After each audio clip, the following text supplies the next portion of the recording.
हाय।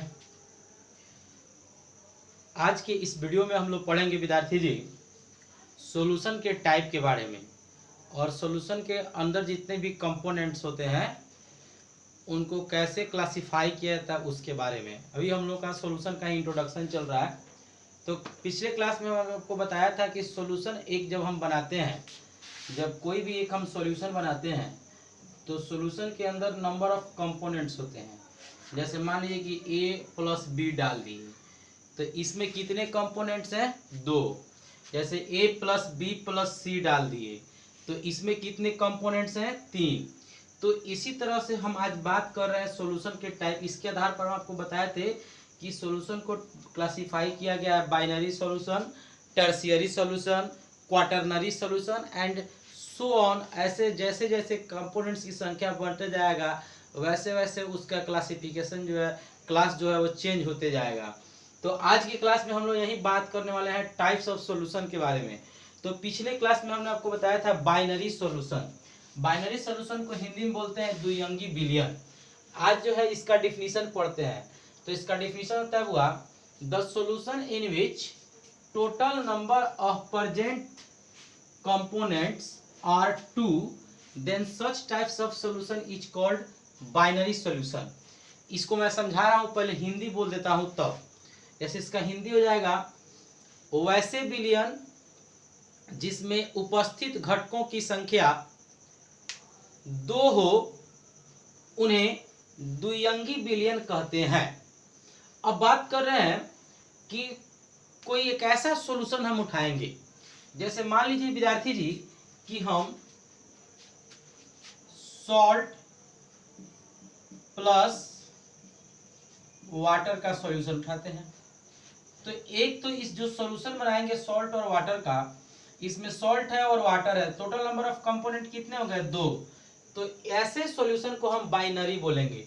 मतलब जिस सॉल्यूशन के अंदर टोटल कंपोनेंट अगर दो डाला गया है, जैसे इसी में अगर हम शुगर मिक्स कर दें तो अब देखिए इसमें तीन कंपोनेंट हो गया, सॉल्ट, वाटर और शुगर। अब इसको आप बाइनरी नहीं बोल सकते हैं।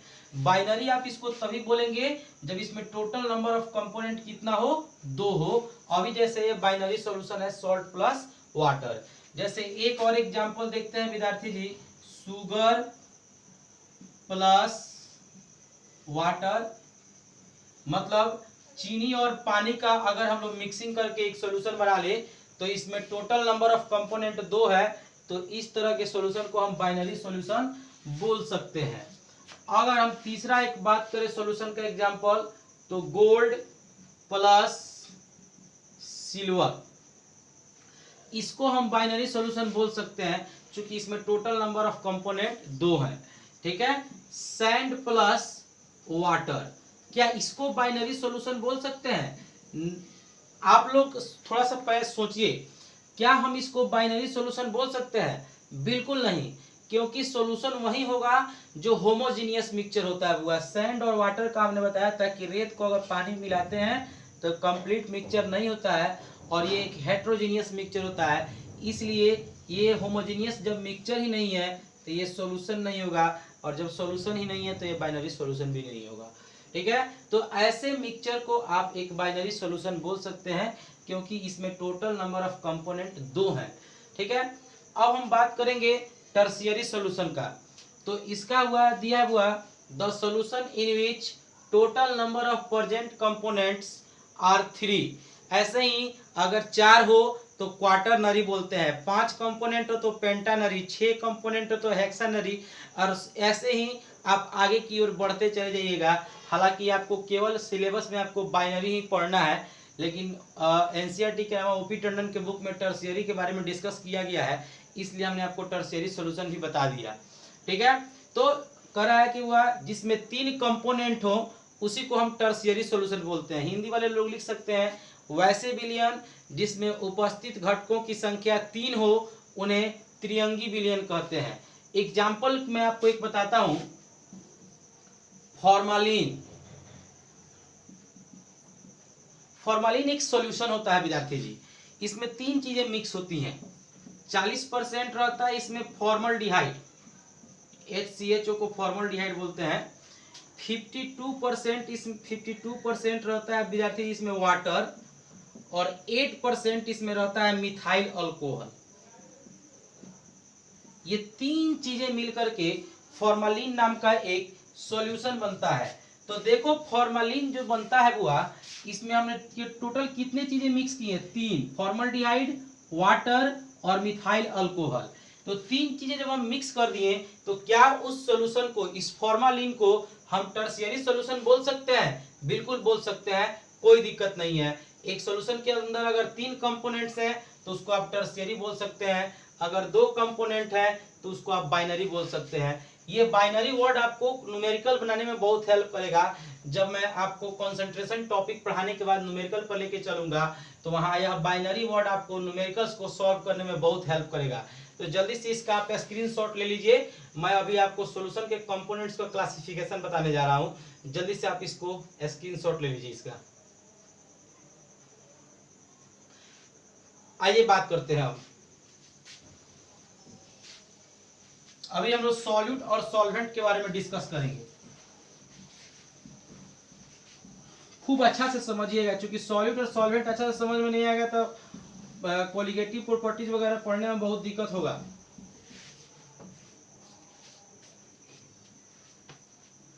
ध्यान देंगे विद्यार्थी जी, जैसे एक सॉल्यूशन आप लेते हैं,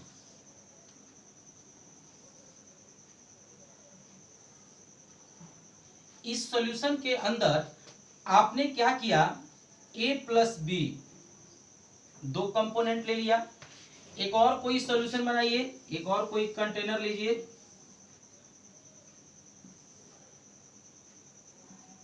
इस कंटेनर के अंदर आप तीन कंपोनेंट ले लीजिए, ए बी और सी। यहां आपने कितने कंपोनेंट्स लिए? तीन, ए बी और सी। यहां आपने दो कंपोनेंट ले रखे हैं, ए और बी। तो अब मैं आपको जो चीज बताने जा रहा हूं उसको आप ध्यान से सुनिएगा। ऐसा संभव है कि इस सॉल्यूशन के अंदर जो हम ए और बी लिए हैं, जो दो कंपोनेंट मिक्स किए हैं, या तो इसमें एक ज्यादा होगा, अगर एक ज्यादा होगा तो दूसरा क्या होगा? कम होगा। सपोज दैट मैं मान लेता हूं कि ए 60% है और बी जो है वो 40% है, ऐसा मैं मान लेता हूं। एक कंडीशन में थोड़ा और क्रिएट करता हूं, ए प्लस बी ही है, दोनों चीज है, और इसमें ए 50% है विद्यार्थी जी, और बी भी 50% है, दोनों को मैं बराबर मान लेता हूं। और तीसरा कंडीशन एक और क्रिएट कर रहा हूं यहां पर,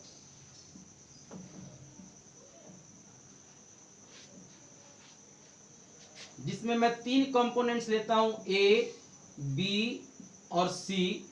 इसमें मैं ए को ले लेता हूं 40%, बी को ले लेता हूं हुआ 35% और सी को ले लेता हूं 25%। टोटल तीनों मिलाकर के 100% हो जाएगा। अब इन तीनों को मैं बात करता हूं, उस चीज को थोड़ा सा आप लोगों को समझना है। मैं क्या बोल रहा हूं कि सॉल्यूशन के अंदर जितने भी कंपोनेंट्स हैं, 2 हो, 3 हो, या 4, 5, 10, 15 कितना हो कंपोनेंट्स हो, उससे मतलब नहीं है। मतलब इस चीज से है कि सॉल्यूशन के अंदर जो कंपोनेंट्स हैं वो देखना है कि इसमें कौन ज्यादा है और कौन कम है। कभी कभी दोनों बराबर हो सकता है, और तीसरा चीज, एक तो सबसे ज्यादा हो सकता है और बाकी जो बचते हैं वो उससे कम होते हैं। जैसे यहाँ एक सबसे ज्यादा 40% है ए, और बाकी बी और सी जो है वो ए की अपेक्षा कम है। मैं क्या बता रहा हूं कि सॉल्यूशन के अंदर जितने भी कंपोनेंट्स होते हैं विद्यार्थी जी, दो हो, मिनिमम दो तो होगा ही, दो हो, दो से ज्यादा हो, जितने भी कंपोनेंट हो उनको दो भाग में बांट दिया जाता है। मैं यहां लिख रहा हूं, थोड़ा ध्यान से आप लोग देखिएगा। The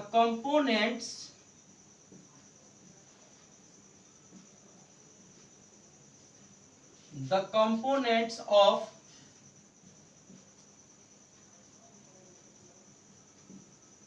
solution are classified into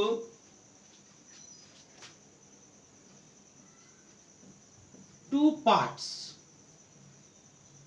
classified into two parts. Hindi जो लोग लिखते हैं हिंदी लिख लेंगे कि बिलियन के घटकों को दो भागों में बांटा जाता है। बिलियन के घटकों को कितने भागों में बांटा जाता है विद्यार्थी जी? दो भागों में बांटा जाता है। पहला सॉल्वेंट,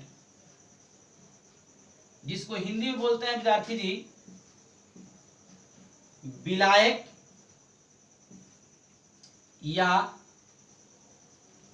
दूसरा शब्द होता है घोलक। इस नाम से भी न्यूमेरिकल आ जाता है, घोलक नाम से भी आ जाता है। और दूसरा जो होता है वो होता है सॉल्यूट, जिसको हिंदी में बोलते हैं विद्यार्थी जी विलेय या घुल्य।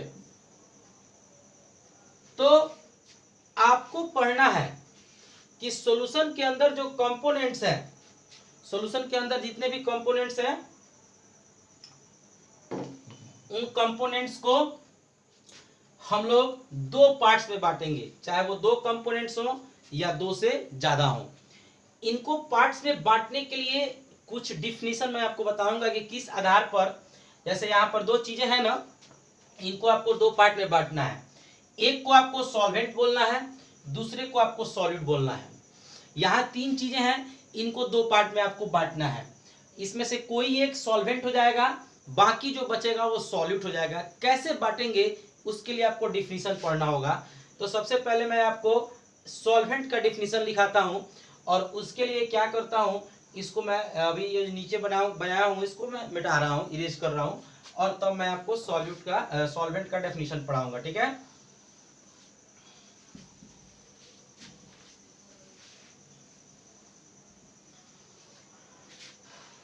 फिर सॉलिड पढ़ाऊंगा, पहले solvent then solid.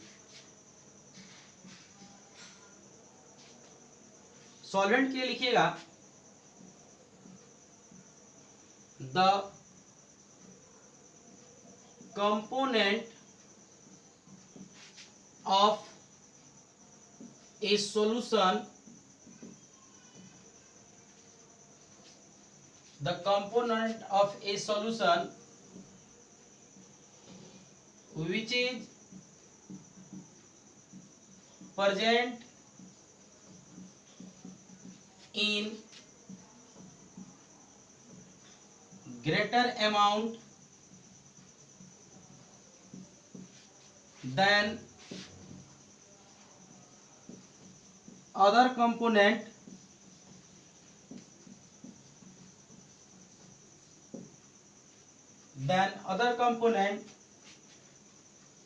then that component is called solvent। Full stop डाल दीजिएगा, पैराग्राफ चेंज करके लिखिएगा it is A component which has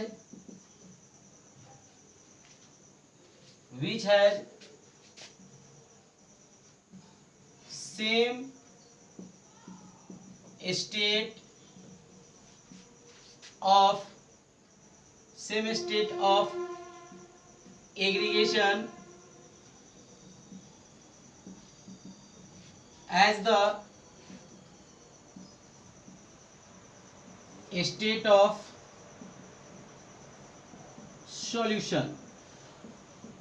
मैं इसका हिंदी लिखाऊंगा पहले और तब विद्यार्थियों आप लोगों को समझाऊंगा। पहले तो आप इसका हिंदी लिख लीजिए। किसी विलयन में उपस्थित वह घटक, किसी विलयन में उपस्थित वह घटक जो अन्य सभी घटकों की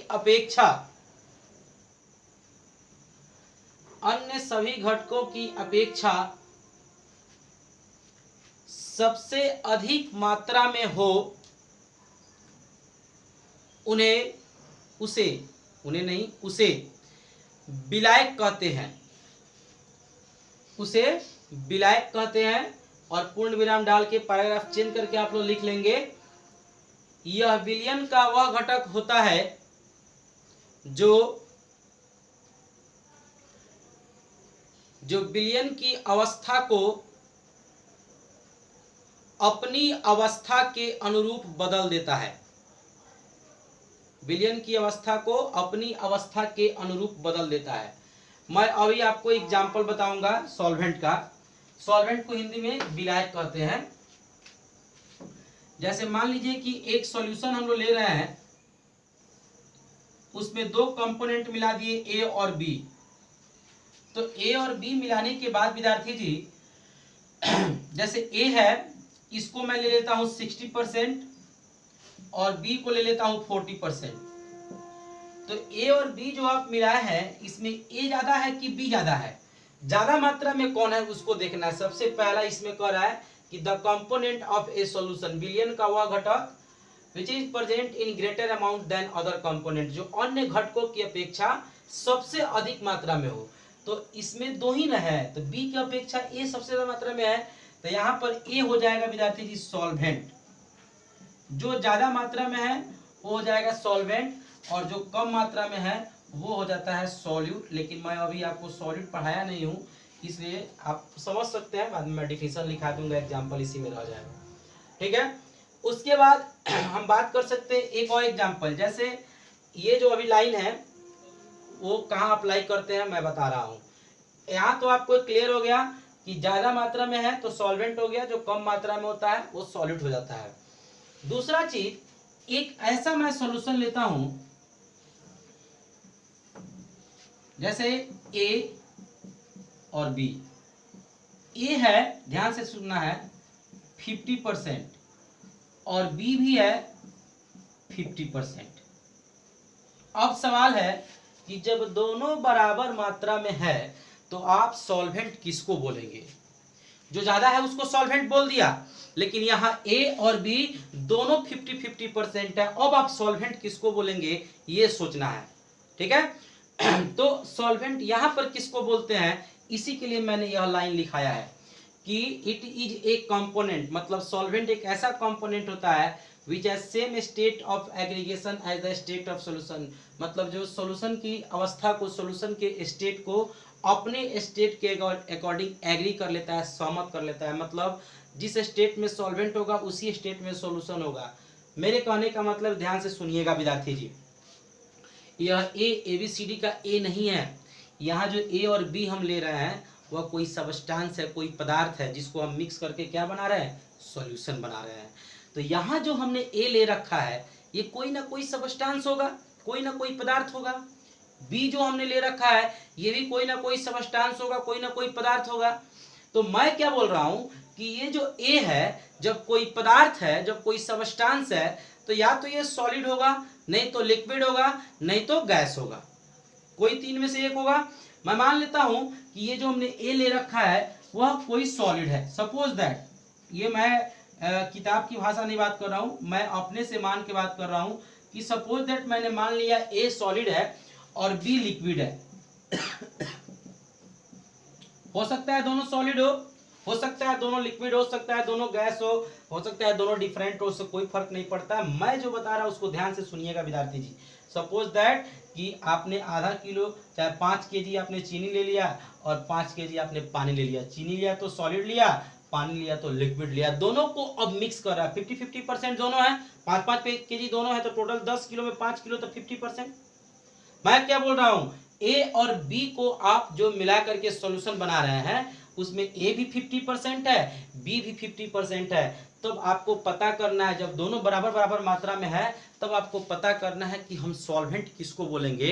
और जब सॉल्वेंट को हम पहचान लेंगे तो जो दूसरा बचता है वो ऑटोमेटिक सॉल्यूट हो जाता है।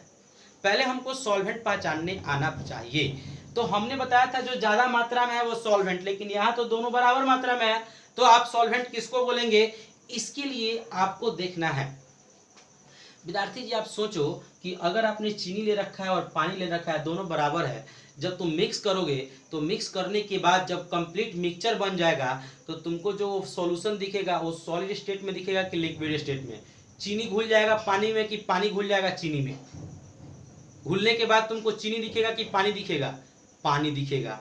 यानी जो हमारा जो कंप्लीट सॉल्यूशन, इन दोनों को मिला करके जो सॉल्यूशन बनेगा, सॉल्यूशन जो बनेगा वो सॉल्यूशन हमको सॉलिड स्टेट में दिखेगा कि लिक्विड स्टेट में दिखेगा, यही हमको समझना है। ये सॉल्यूशन देखो हम खुद समझ सकते हैं, इमेजिन कर सकते हैं कि जब लिक्विड में हम लोग सॉलिड को मिक्स करेंगे तो जो फाइनली मिक्सचर बनता है वो हमारा लिक्विड स्टेट में ही हमको दिखेगा। किस स्टेट में दिखेगा? लिक्विड स्टेट में दिखेगा।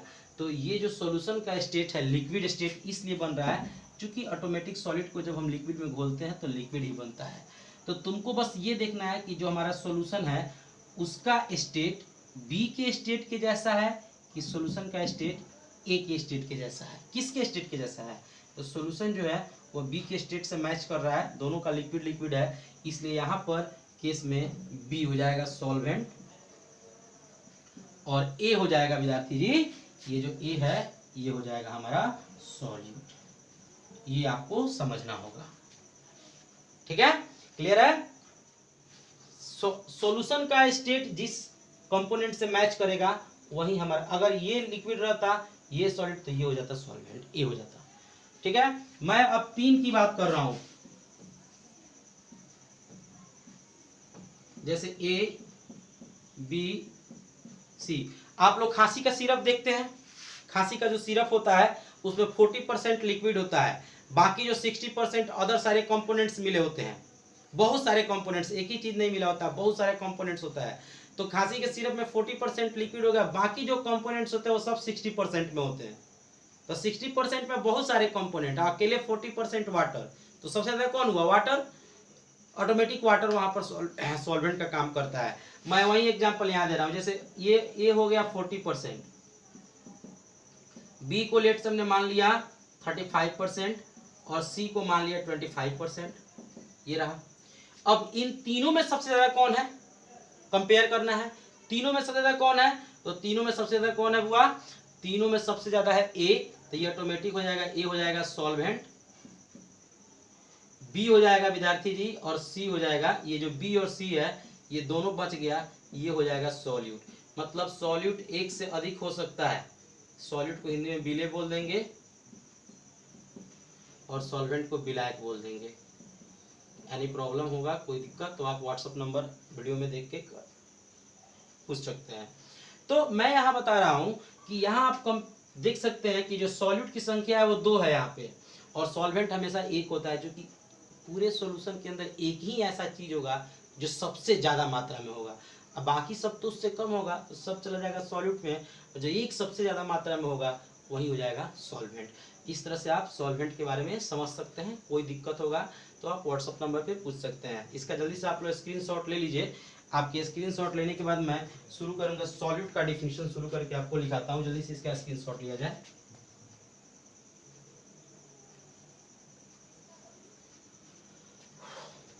आइए बात करते हैं सॉल्यूट के बारे में। सॉल्वेंट में कोई पूछे जो सबसे ज्यादा मात्रा में रहेगा वो हो गया सॉल्वेंट, ठीक है? या अगर दोनों चीजें बराबर मात्रा में हो तो देखना है कि किसके स्टेट के अकॉर्डिंग सॉल्यूशन का स्टेट मैच कर रहा है। जिसके स्टेट के अकॉर्डिंग मैच कर जाएगा वही हो जाएगा सॉल्वेंट। अब बाकी जो बच गया सब सॉल्यूट हो गया। बात करते हैं सॉल्यूट के बारे में। सॉल्यूट को हिंदी में बोलते हैं बिले। तो एक सॉल्वेंट और एक को छोड़कर बाकी जितना बच गया सब सॉल्यूट। तो बोल सकते हैं कि in a solution except solvent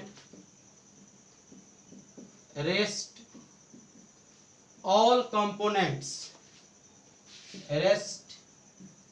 all components are become solute। Hindi लिख लीजिए। 1 बिलियन में, इन्हें सॉल्यूशन का हिंदी जगह 1 बिलियन में एक्सेप्ट सॉल्वेंट का मतलब हो गया बुआ सॉल्वेंट को छोड़कर। मतलब 1 बिलियन में विलायक को छोड़कर शेष सभी घटक विलेय हो जाते हैं या विलेय कहलाते हैं। शेष सभी घटक विलेय कहलाते हैं। जैसे अभी हमने यहाँ देखा कि सॉल्वेंट को छोड़ करके बाकी जो बचा सब सॉलिड कहलाएगा। एग्जाम्पल आपके सामने है, डेफिनेशन आपके सामने है। इस तरह से सॉलिड और सॉल्वेंट का जो एक हिस्सा समाप्त हो गया। नेक्स्ट वीडियो में हम लोग पढ़ेंगे विद्यार्थी जी, अगला जो वीडियो आएगा उस वीडियो में हम लोग पढ़ेंगे जब एक सॉल्यूशन को हम बनाते हैं। आप लोग एनसीईआरटी में टेबल दिया हुआ है, फर्स्ट टेबल, उसको पढ़ के आइएगा नेक्स्ट वीडियो को पढ़ने के लिए। जब एक सॉल्यूशन को बनाते हैं तो 2 चीज़ें या 2 से अधिक चीज़ें हमने लेते हैं। जैसे हमने बताया यहाँ तो एक सॉलिड है एक लिक्विड है, हो सकता था दोनों सॉलिड होता, हो सकता था दोनों लिक्विड होता। ठीक है, तो मैं क्या बता रहा हूँ कि एक सॉल्यूशन को बनाते समय जो 2 चीज़ें हम लेते हैं वो या तो सॉलिड या लिक्विड या गैस हो सकती हैं। इसी के आधार पर मैं आपको 9 टाइप का सॉल्यूशन पढ़ाऊंगा नेक्स्ट वीडियो में। इसके लिए एनसीईआरटी में एक टेबल दिया हुआ, आप टेबल को पढ़ के आइएगा। मैं आपसे बात करूंगा नेक्स्ट वीडियो में। इसका स्क्रीनशॉट आप ले लीजिए और स्क्रीनशॉट लेने के बाद सबको शुभ रात्रि। इसको आप लोग पढ़िए और फेयर कीजिए कॉपी में अपने।